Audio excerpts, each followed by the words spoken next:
Hey everyone, welcome back to TBM Sports. Let's talk about it. Let's get into the college football action on this Labor Day. Hope everyone is doing well, enjoying the holiday. We do get off this Monday, and this will be one that we have probably the most intriguing game that we've had in the Week 1 college football slate. And not from a standpoint that it is the best talent, the best marquee game. We saw some great games, Texas, Ohio State, Notre Dame, and the likes of Miami Hurricanes, and then even the Clemson game within the likes of LSU. So that was one where we had a lot of primetime marquee games, a lot of question marks after week one. We'll see kind of how this kind of proceeds and evolves throughout the course of the season, and not too many takeaways, okay? There wasn't really one of those teams that jumped off at the page at me. Quite frankly, I think there's a lot of question marks, like I said. The one thing I kind of had is Nussmeier from LSU. Out of all the quarterbacks that were in action, he's really the only quarterback that looked the part and kind of just shined bright, I guess, in a big spot on the road. So that's kind of the only takeaway that I have. So a little bit stock up on LSU. We'll see kind of how that proceeds throughout the course of the season.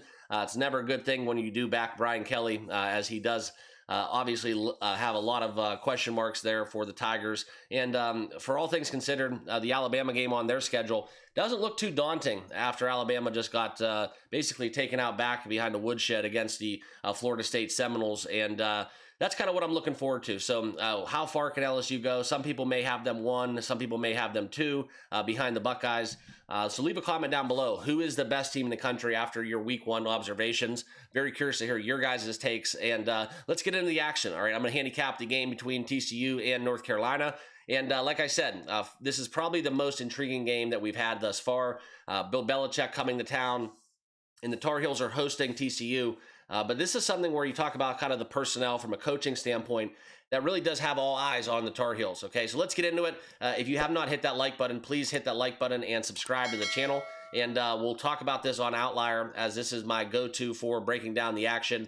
And how it stands today, guys, we have an overwhelming kind of split here on the under. 89 or 86% of the handle, albeit 69% of the bets. Same thing goes for the spread, okay? 80% on the TCU Horned Frogs, albeit 39% of the bets. So a glaring discrepancy. Will we see a 4 in the market?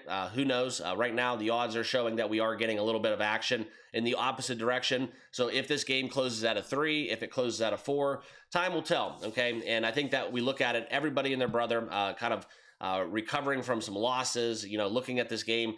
This is kind of a little bit of a betting strategy. This is the only game on television, only game that we'll be able to see here on this Monday.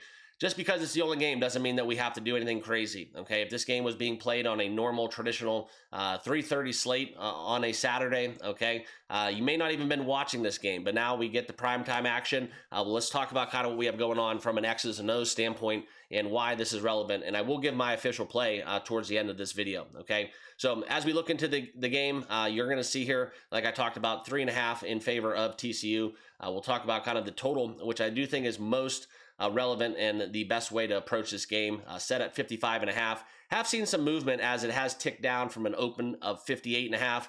Now we're having 55.5s in the market. You can find a juiced up 56. And that's kind of where we're going to lend into the discussion, okay? So for the Tar Heels, I think that we're just going to get this one right off the board. Bill Belichick comes to town, and he's bringing in a star-studded coaching roster. As you look at Freddie Kitchens, a couple stops along the way, the prior Cleveland Browns head coach, a couple offensive coordinator roles in the pros before kind of taking over the offensive play calling for the Tar Heels. That'll be fairly fascinating to watch. Also, Steve Belichick will be in the fold, and as well, you do have Michael Lombardi, little general manager role, as he did have a front office position with the Patriots during Belichick's tenure.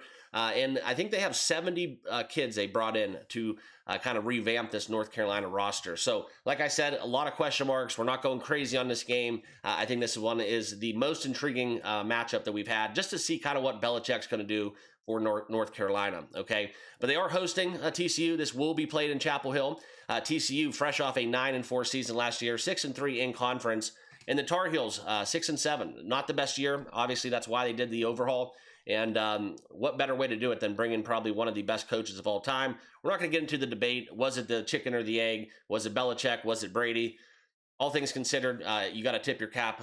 Possibly the best coach of all time for the Tar Heels now at the college ranks. Okay, so this will be fun to talk about. The Tar Heels, though, they also do have a kid they brought in from South Alabama, and this is where we look at Gio Lopez. Okay, and Gio Lopez did not get there too soon. Okay, and I think this is what we're talking about.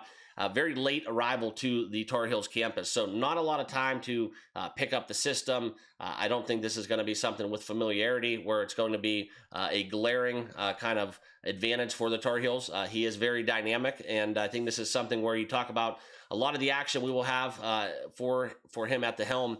It's going to be kind of what we're going to see. I think that for the Tar Heels, from an X's and O's standpoint, I do favor what TCU is going to do. They bring back Eric McAllister, maybe one of the best receivers in the Big 12, a big play potential. And if you have any familiarity with Belichick and what he's been able to do for New England, he likes to take out the best player. Okay, take out the best player and let the chips fall where they may, and really just kind of cripple the opposing offense from a defensive standpoint. And I think that's exactly what they're going to try to do. So I do think Eric McAllister will try to keep the wraps on him. And the quarterback there we have for the Tar Heels, okay, Josh Hoover, a very veteran quarterback. I think that's a quarterback that's been in action for quite some time. You do get the Kendall Briles offense there behind Sonny Dykes. So you do get to see a lot of big play potential. It's going to be something, though, where going against Belichick, how successful are they going to be? That's the big question mark that we're going to have. Now, I think that as you look into it, TCU looks to make a lot of big plays. But for my money, guys, this is going to be a clunker, at least early on, okay? Very similar to what we've been seeing within all these overhauls, the NIL, the transfers. It just really is hard to get the gears going, and I think that's what we even saw with Miami, Notre Dame, for example, that just very slow starts, Texas, Ohio State, just trying to find their footing, okay? And I think that's kind of the storyline. Even Clemson and LSU, it was 10-0 at halftime, I believe.